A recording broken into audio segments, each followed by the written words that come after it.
교정은 다 어려워요. 사람 개개인마다 다 다르고 이런 본인의 치아들이 있을 때 어떤 치료 방법들이 있는지가 중요하지. 안녕하세요, 정준원장입니다. 오늘은 어떤 거를 할까요? 먼저 하나씩 볼까? 쉬운 거부터? 벌어진 치아. 벌어진 치아는 뭐 쉽다기보다 벌어졌다는 건 공간이 있다는 거니까 그거를 저희가 닫기만 하면 되니까 공간을 만들어야 되나 휴식이나 이런 걸 하지 않아도 되기 때문에 골랐어요. 그냥 모든 치아가 있을 때 듬성듬성 벌어진 치아를 말하는 거지 막 이빨 다 빠져가지고 막 벌어진 그런 건 오히려 더 복잡해질 수 있는데 앞니 사이에 막 공간 벌어지고 이런 거 치료하는 데는 공간만 닫아주면 되니까 벌어진 치아는 좀 치료하기 예측성에 있어서 좀 간단한 그런 케이스가 될 것 같고, 돌출입을 두 번째로 뽑았는데 돌출입도 여러 가지가 있을 텐데 이제 통상적인 돌출입은 위아래 치아가 같이 나온 분들이 많아서 크게 술식의 어떤 차이가 크게 없는 것 같아요. 배치 교정을 해서 그 공간을 이용해서 넣거나 스크루를 심어서 전체적으로 밀거나 둘 중에 하나를 양자택일을 하면 되는데 간혹가다 그렇게 물어보세요. 저 돌출입이 있는데 어떻게 배치를 해야 되나요? 안 해야 되나요? 그거는 전적으로 우리가 얼마나 넣고 싶으냐에 따라 다른 것 같아요. 만약에 약간 미세한 느낌만 없어지는 정도라면은 스크루를 심어서 전체를 뒤로 미는 게 하면 되고, 그래도 나는 교정했는데 드라마틱한 변화를 원한다? 그러면 이제 발치 교정하는 게 맞는 것 같아요. 어떤 예측 가능성에서 돌출입은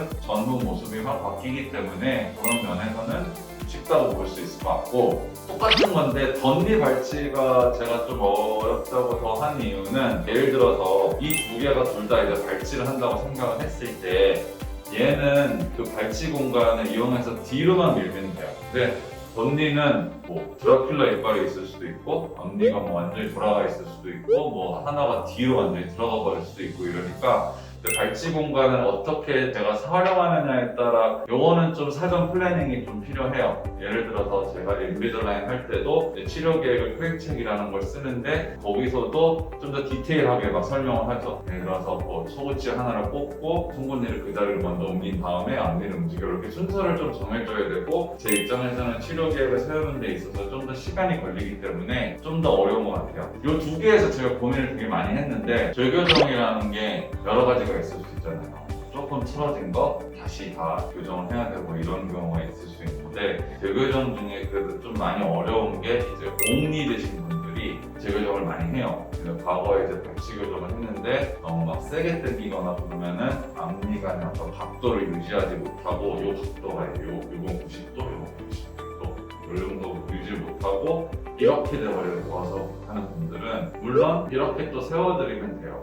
술식 자체는 그렇게 복잡하지 않은데 이렇게 돼버린 치아를 단순히 예를 들어서 위에 머리 부분만 이렇게 하는 건 쉽지만 이거를 뿌리까지 이렇게 된 거를 이렇게 하는 거는 플라스틱으로 박혀있기 때문에 이 술식 자체는 진짜 어려운 술식이에요. 시간도 오래 걸리고 입술의 어떤 위치도 그걸 해야 돼요. 예를 들어서 입술은 안 나왔으면 좋겠어요. 그러면은 진짜 말 그대로 이렇게 돼 있는 거를 정말 뿌리만 움직여서 이렇게 해서 뿌리만 이렇게 가야 되면은 그게 너무 어려운, 거의 불가능에 가깝다고 생각하시면 돼요. 재교정이 다 어렵진 않아요. 그러니까 옥니인 경우에 특정 케이스들이 좀 어렵기 때문에 그런 거니까 이런 생각은 안 가지셨으면 좋겠어요. 마지막은 이제 교정치료의 꽃, 주걱턱. 유독 우리나라 사람들이 많아요. 주걱턱을 치료하는 실식이 우리나라 교정하는 사람들 훨씬 잘하고 워낙 많으니까. 근데 이게 어려운 이유는 두 가지예요. 아래 치아가 앞으로 나와버린 경우에 뒤로 밀어야 되는데 이 강도를 어떻게 설정을 하느냐. 그러니까 흔히들 말해서 주걱턱이 있으면은 되게 양악수술하고 같이 연관시키는 분들이 되게 많아요. 실제로도 그렇게 해야 되는 경우가 많아요. 그러니까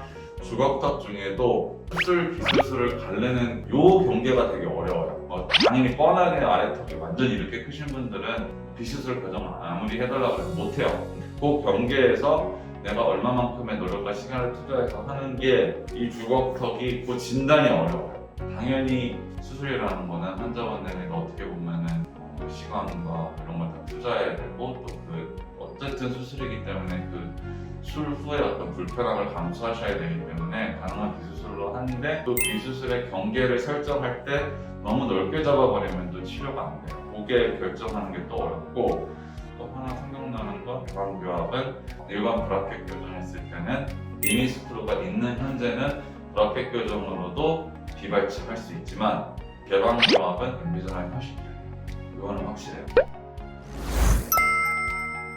오늘 이렇게 한번 정리를 해놨는데 딱딱 나누기는 참 힘들어요. 그러니까 뭐 벌어진 치아라고 해서 다 쉽지는 않아요. 예를 들어서 뭐 너무 많이 벌어져 있고 치아끼리 사이즈가 안 맞고 이런 경우는 오히려 더 복잡할 수 있어요. 벌어진 치아라고 무조건 쉽다고 생각 안 하셨으면 좋겠고, 그렇다고 또 주걱턱이라고 무조건 어렵다고도 생각 안 하셨으면 좋겠어요. 교정은 다 어려워요. 사람 개개인마다 다 다르고 이런 본인의 치아들이 있을 때 어떤 치료 방법들이 있는지가 중요하지, 너무 어렵다고 해서 단순히 뭐 교정을 포기하거나 아니면 너무 쉽다고 해서 너무 쉽게 보거나 이런 건 안 하셨으면 좋겠어요.